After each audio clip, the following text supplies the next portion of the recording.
dos mitos. Independente do tema, sempre existem mitos. Eu lembro das pessoas falando com minha mãe, quando ela estava no período da menopausa, falava assim, toma leite de soja que melhora. É verdade? Ou é mito? É por causa da riboflavona, né, que tem uma ação fitoestrogênica, mas seria praticamente um lado só, e não é só isso, né? E eu não aconselho, não. E você teria que tomar um caminhão de soja pra para poder poder conseguir atingir os níveis que a gente precisa realmente, né? Então, Se a gente falar, chá de amora é ótimo. Para mim não funcionou absolutamente nada. Pode ser que para alguém funcione, pode estar lá no início, a depender, não sei. É muito famoso, ou cápsula, né, de amora, ou chá de amora. Para mim não fez nenhum efeito, por exemplo. os estudos mostram que realmente não tem muita diferença em relação É muito pouco, ao né? que a gente chama de placebo, né? A nenhum tratamento. Então, não tem muita diferença realmente. Eu gostaria que cada um de vocês falasse um mito que vocês conhecem sobre menopausa. Bom, um que eu sempre falo não é menopausa, mas data e quanto, até quando fazer reposição hormonal. Porque tem paciente que é com 70 anos que já não tem mais e não tenho mais o climatério, não preciso fazer reposição hormonal. Eu estou pensando em saúde cardiovascular, cognitiva, muscular, óssea. A reposição hormonal é importante. Claro, bem ajustada, bem orientada, bem acompanhada, não é à la vão ter, né? Então, muita gente ainda tem esse tabu, achando que dá câncer, né? Câncer de mama, por exemplo. Aí até brinco. Pouca gente sabe.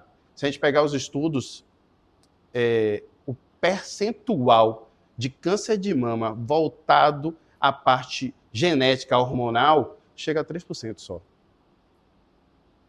A grande maioria é por intoxicação exógena, orgânulos fosforados, metais. Vocês mulheres usam muito pinta-cabelo, batom, né, os cosméticos, tudo tem metal e que podem provocar câncer. Então é muito mais letal do que o próprio hormônio. Claro, volto a dizer, equilíbrio. Saber o que está fazendo, dose que está fazendo e contínuo. E aí tá, 70 anos, enquanto tiver vida, para mim vale a pena, porque eu estou fazendo saúde. Fazendo atividade física, né? Tipo ali, ó. Para sempre, amor. Enquanto estiver vivo. A atividade física, eu brinco com o pessoal que é o seguinte: você todo dia tem que escovar os dentes, né? Então, atividade física é isso. Não é porque musculação é ingrata. Não, a gente foi feito para estar em movimento. É musculação. Tem que estar em ação. Aí fica acomodado, a gente foi para ficar sentado o tempo todo. É para fazer atividade. É o que eu falo, não é opcional. Atividade física não é querer ou não querer, não é opcional, amor. Vai com raiva mesmo, vai com ódio, vai na fé, acorda e vai. Acordou, roupa no corpo. Só vai, não pensa não, se pensar não vai. Priorizar a saúde, na verdade é uma prioridade de saúde.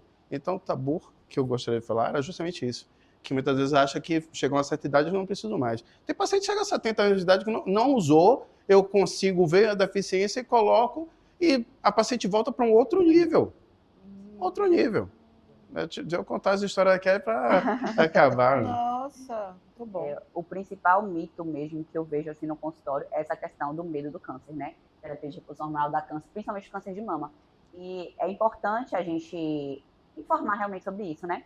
Primeiro, de onde vem esse mito, né? De um estudo que foi feito lá em 2002, que é o WHI, né? Que mostrou um aumento do risco de câncer de mama com o uso da terapia de reposição hormonal. Mas eu sempre falo para os pacientes, um aumento do risco de quanto, né? Aumentaram 6 casos a cada 1.000 mulheres, 6 casos de câncer de mama a cada 1.000 mulheres por ano, ou seja, um aumento de 0,06%. Primeira coisa, nessa época, o tipo de hormônio que era feito no estudo era um hormônio chamado estrogênio equino conjugado. Era um estrogênio vindo da urina de égua, aí você já tira, né? Totalmente sintético. E acetato de medroxiprogesterona, que é uma progesterona também sintética, tá? Então, na pior das hipóteses, com essa pior terapia hormonal que hoje a gente não utiliza mais, né, doutora Marcela? A gente não utiliza mais, e pela via oral, que também não é a nossa via preferida. Então, nesse pior dos cenários, aumentou 6 casos de câncer de mama a cada 1.000 mulheres. Tem um estudo de 2022 que mostra que a obesidade aumenta 24 casos de câncer de mama a cada 1.000 mulheres por ano nos Estados Unidos. No grupo que faz atividade física, reduz 7 casos de câncer de mama. Eu digo para minha paciente, se você fizesse a pior terapia de reposição hormonal que existe, que aumenta 6 casos, só se você já fizer atividade física, você já está equilibrada, né? E com muito mais ganhos. Então, é importante, eu digo sempre para os meus alunos, eu sou professora também da UF, da Universidade lá em Feira, eu digo sempre para os meus alunos, a gente combate esses tabus com informação de qualidade, com evidência científica. Então, a gente tem que trazer os números, a gente tem que trazer o que os estudos estão mostrando, né? Então, realmente, a terapia de reposição hormonal que a gente faz hoje, em vias que traz menos riscos. Inclusive, estudos mais recentes, de 2018 para cá, têm mostrado que essa terapia hormonal hoje, né, com hormônios isomoleculares, dando preferência à via transdérmica, ou a vias não orais, na verdade, né, de uma forma geral, ela tem efeito neutro ou até protetor sobre a mama. Tá? Então, a gente fica realmente muito tranquilo em relação a isso. E eu sempre falo, como o doutor Marcelo falou, o que vai, primeiro, você usar hormônio não vai te dizer se você vai ter câncer de mama ou não, como não usar também isso não é nenhuma garantia, né? Mas o que a gente tem que ter cuidado realmente é com o nosso estilo de vida, né? Sim. Manter o peso adequado, alimentação, fazer atividade física regular, porque isso impacta muito mais no risco de não só do câncer de mama, como todos os tipos de câncer e outras doenças, do que a terapia de reposição hormonal. É o que a gente chama de epigenética, né? É o que eu faço. Exatamente. Não é meu gene. Exatamente. Eu digo que o gene, ele facilita, mas ele não determina. Não. Né? É o que eu faço que vai fazer. É o tipo de alimentação, a falta de atividade física, o sono, que é de suma importância, o controle do estresse. Preciso dormir. O tabu é que a mulher só deve procurar um especialista em climatério e menopausa após os 45 anos. Então vamos começar a pensar nisso a partir dos 35, 40 no máximo. 35 é ótimo, você vai com tranquilidade, com uma folga boa, porque existe menopausa precoce, né? Existe climatério precoce. Então, se a gente com 35 já começar a se alertar, entender como é que está o corpo, conversar com a médica ginecologista ou médico ginecologista, obviamente que seja especialista, porque é diferente. Nem todo ginecologista, eu passei por isso, não canso de dizer, nem todo ginecologista é especialista em menopausa. Assim como nem todo ginecologista é obstetra, por exemplo. Sim. Então, você não vai procurar qualquer médico ginecologista. Quando você quer engravidar, você vai procurar um especialista em obstetrícia. A mesma coisa para climatério e menopausa. Vocês falaram logo no início sobre anticoncepcional para adolescente. Eu fiquei reflexiva. Bloquear a menstruação. Bloquear a menstruação. Será se realmente é o melhor tratamento?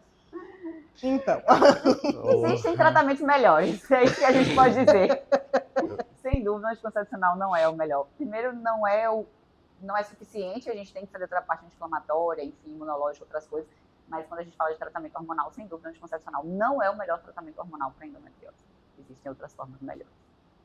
Mesmo porque a endometriose, eu já te falei, ele é uma doença autoimune, é uma doença inflamatória estrogênica, né?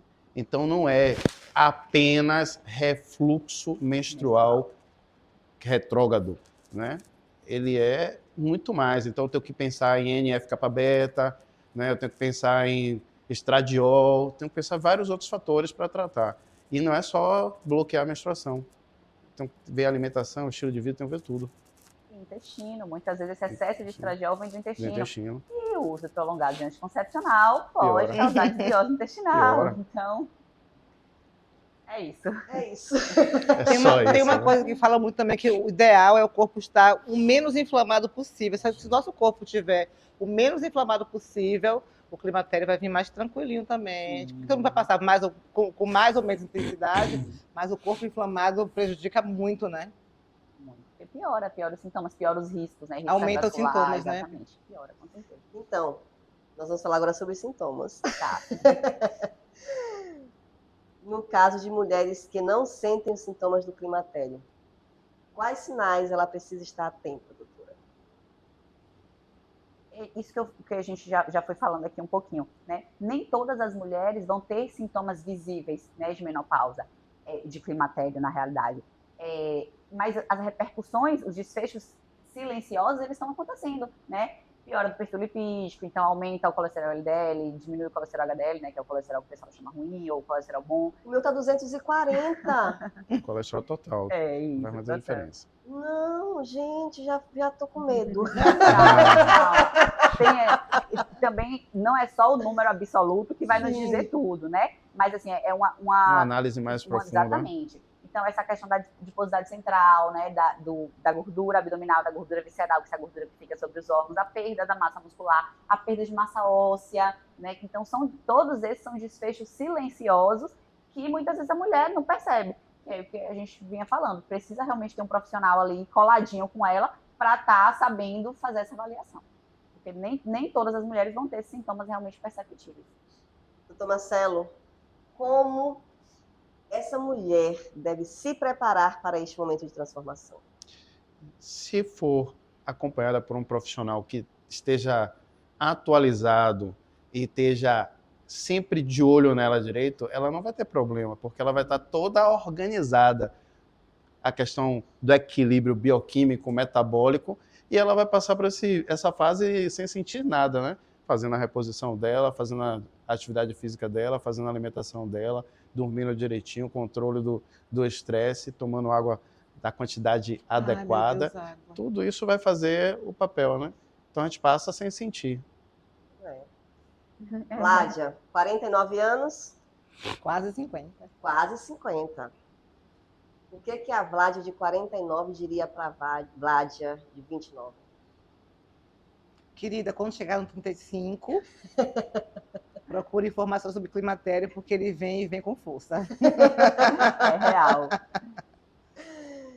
E essas meninas que estão aí cada vez mais antenadas nas redes sociais, no TikTok, mas muitas vezes desconectadas com as suas histórias, com quem são. O que você diria para elas?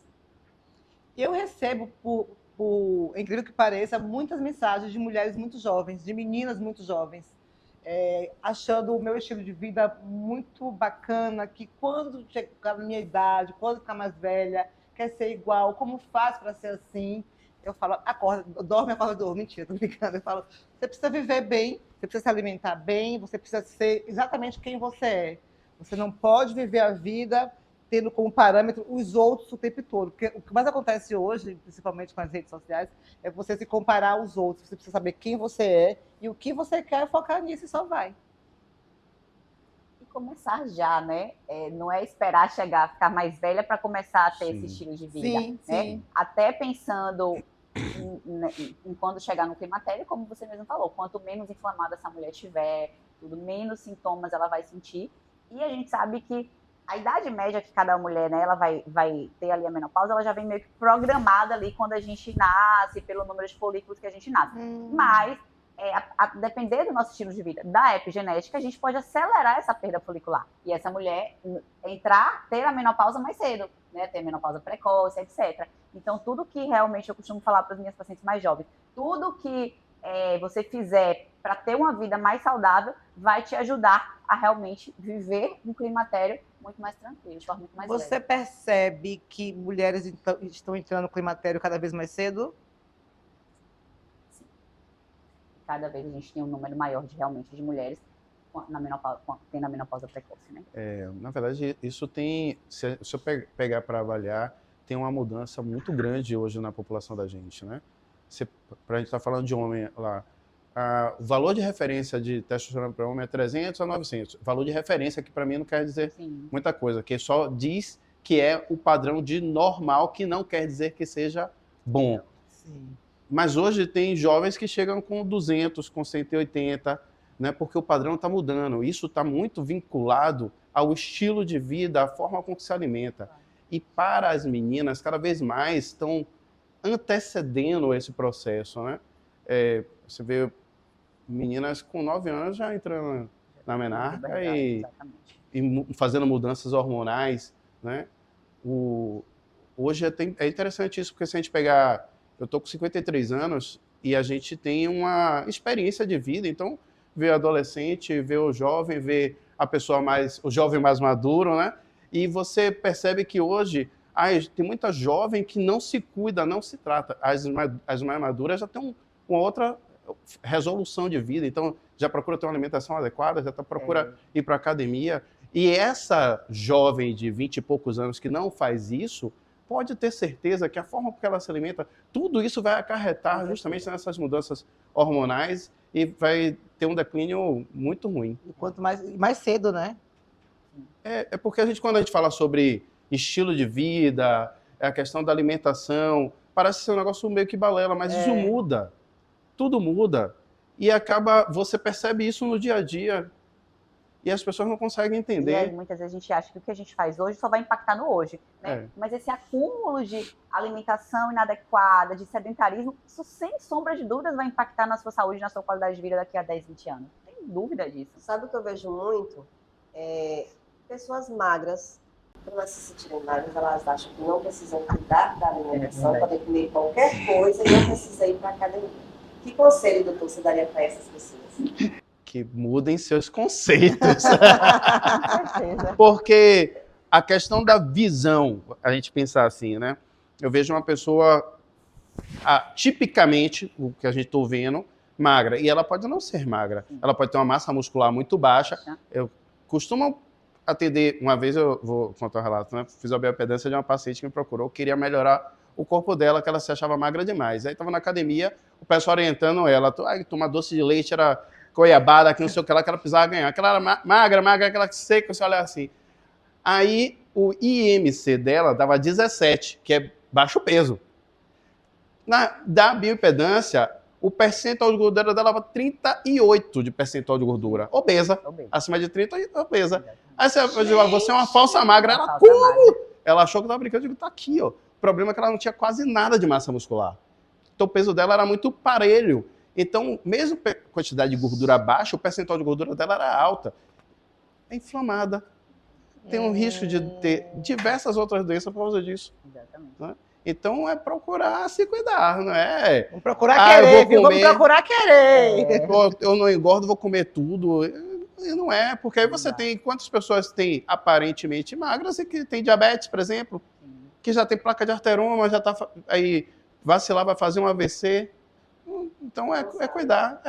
Ou seja, ansioso. Um corpo magro não quer dizer que seja saúde, né? Não.